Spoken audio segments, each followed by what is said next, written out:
Aloha, happy holiday season to everyone. This is a short video to review the setup that we use, the props that we use in order to perform Salamba Sarvangasana, which is supported shoulder stand, shoulder balance, and Halasana, which is the plow pose. Often, as you know, we do these two poses together in conjunction with each other, and therefore the setup is the same. You also may know that we sometimes do the poses in a different position, with the head facing the wall, with the head facing the center of the room. But for purposes of today, we're not going to do the pose. The setup is the same. Maybe the setup turns to face this way, and another time it faces this way, but the setup remains the same. So this is what you need to know in order to do these poses safely and correctly. Now, why do we use such an elaborate or seemingly elaborate set of props in such a particular way to do these poses? You may ask, why don't I just do them on the floor, like it seems most people would do? Why do I have to go through this and have to adjust the blankets and so forth and so on? I like to look at it this way. If you were going to jump out of an airplane, you would, I'm sure, want your parachute to be folded absolutely the exact way, packed exactly the proper way, so that when you needed it to support you as you were hurtling toward the earth, it would do that. Rather than just maybe shove together and pull on the thing and hopefully the parachute will open. Well, in the same way, with these props, they're supporting you. These props, in these postures done correctly, your shoulders bear the weight of the entire body. Sarvanga means whole body. So when we say Sarvangasana, it's the whole body pose, balanced on your shoulders. So if you're going to support your entire weight on your shoulders, I would think it's logical that you'd want the best possible, most stable support to do that. We use the props, though, primarily because for most practitioners, attempting to do these poses flat on the floor poses risks and problems for the cervical spine, the spine in your neck, the discs in your neck, which normally have a C shape. But unless you're able to sufficiently get the weight on your shoulders and lift your chest up, most of the time the weight falls on that cervical spine. The C gets flattened out. The weight of the body ends up being borne primarily on the neck rather than the shoulders. Not a good prospect, not a healthy prospect for your spine, and certainly not the best way to achieve a pose that is both stira, stable, and sukham, comfortable. So what we're going to do now is look at the setup and explain, hopefully as I go, why we do things the way we do. I'm going to show you with regular Mexican blankets because these are the blankets that most of us have on hand. But know that other blankets can be used, even towels could be used, as long as they're folded in a way that keeps them level. And know too that if you're using thinner blankets like these white blankets here, which are from India, that you'll need more. You'll need more because they're much thinner. They're half the width of these Mexican blankets. Okay? How many blankets to use? Number one, we generally suggest a minimum of 3 blankets. 3. Okay? For most people, that's the best starting point, and for many people, that is an adequate number of blankets to allow you to be able to press the shoulders down, keep your upper back lifting up away from the floor in these postures. However, it's not set in stone. For those that have more difficulty keeping the shoulders down, lifting the back up in these poses, because the muscles in the back need to be developed, or because there's an imbalance, or because there's been an injury, many possible reasons, you can use more blankets. And I encourage you to not be stuck with a number. You do 3, try 4, try 5.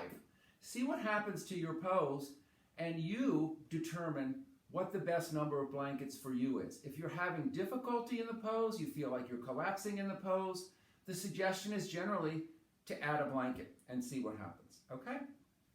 So, we're going to use Mexican blankets today. For the sake of just simplicity, I'm going to show 3 blankets, but know that you could have 4, 5, as many blankets as you need. How do you know how many you need?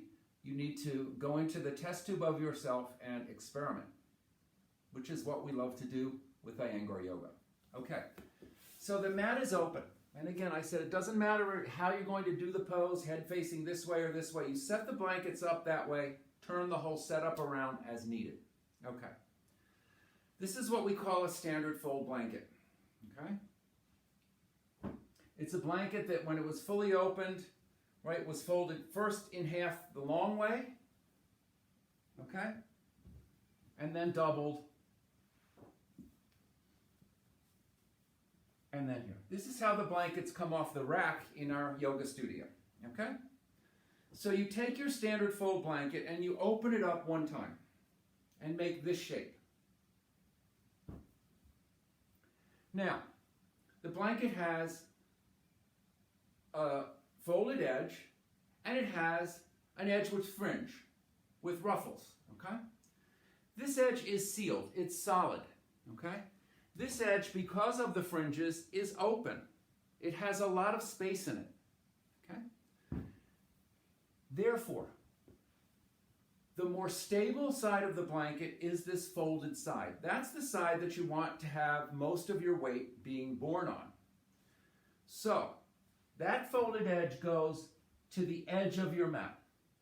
Okay, not in front of the edge, not behind the edge, but lined up with the edge. Because again, we're building a foundation here. It's like building the foundation of a building, right? It needs to be stable. It needs to be even. It needs to be balanced. Take the second blanket and it stacks identically, lined up. So this is not identical. Right? This blanket went over the edge. This is not identical. It's off on a slant. This is not identical because the fringes are facing in the opposite direction. So you absolutely layer the blankets evenly on top of each other, making sure that this edge stays parallel and level. Then we add a third. Maybe you add a fourth. Okay? But this is the setup, okay? The fringes are facing away from the edge of your mat. The folded edges line up with the edge of your mat. That's part 1. Part 2 then is we take the sticky mat and fold it over.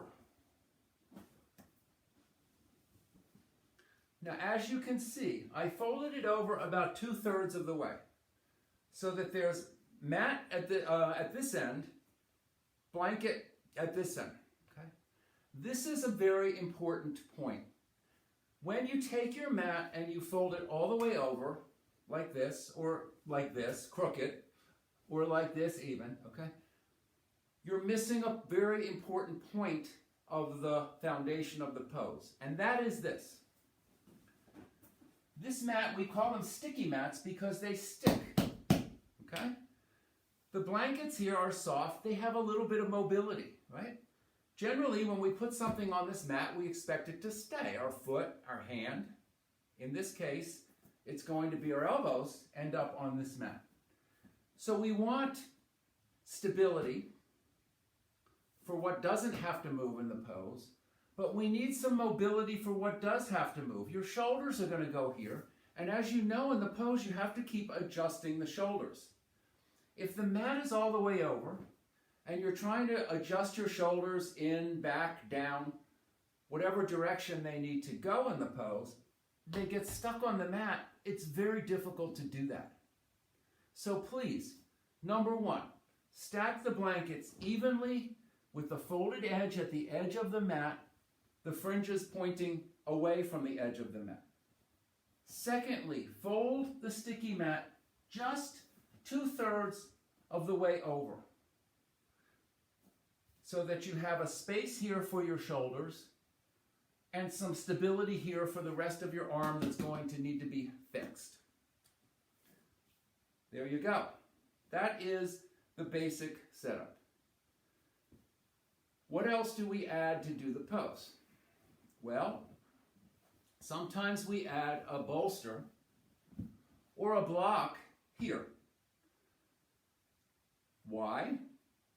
Some people have difficulty taking their legs over their head to come to Halasana, to come to Plow pose, and the bolster or the block gives you a little bit of height to help you to take the legs up and over. Whether you're taking them to the chair, to the floor, to the wall, the bolster can be your friend to help you lift up more. Now, we're not going to come to the poses today, but the last little piece I'm going to show is where you lie down on these blankets. Now, you've taken the time, the care, to set up a firm foundation for your pose that gives you both stability where you need it and mobility where you need it. Now we're going to position ourselves in the best way so that when we come to the pose, we're going to have a shot at being balanced, even, and aligned. So, you lie down, always with bent knees, onto your support. The shoulders go a couple of inches away from the blanket's edge, but onto the blankets, and your head goes onto the floor.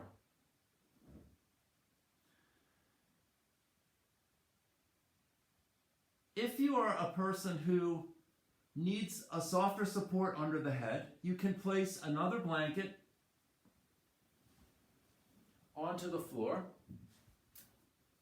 for your head, or you can take your top blanket and fold it one layer down so that your head has support. So I'm on a carpeted floor here, but if you're on a wooden floor, you may want to have additional support for your head. So again, I'm going to fix these blankets so they're neatly aligned. One more time. I come back down with bent knees, bring my shoulders down onto a couple inches away from the blankets and my head down onto the floor. If I bring my shoulders too far to the edge, when I come up, I'm going to roll off the blankets. If I bring my head too far here and my head is on the blankets, I've defeated the purpose of having a support. The edge of the blankets keeps the natural curve in my cervical spine so that I have, again, a balanced, stable support to enable me to do a balanced, stable posture. Thanks for watching. I encourage you all to study this video so that you're able to know how to set this pose up on your own, in class and in your personal practice. Thank you so much. See you soon. Aloha.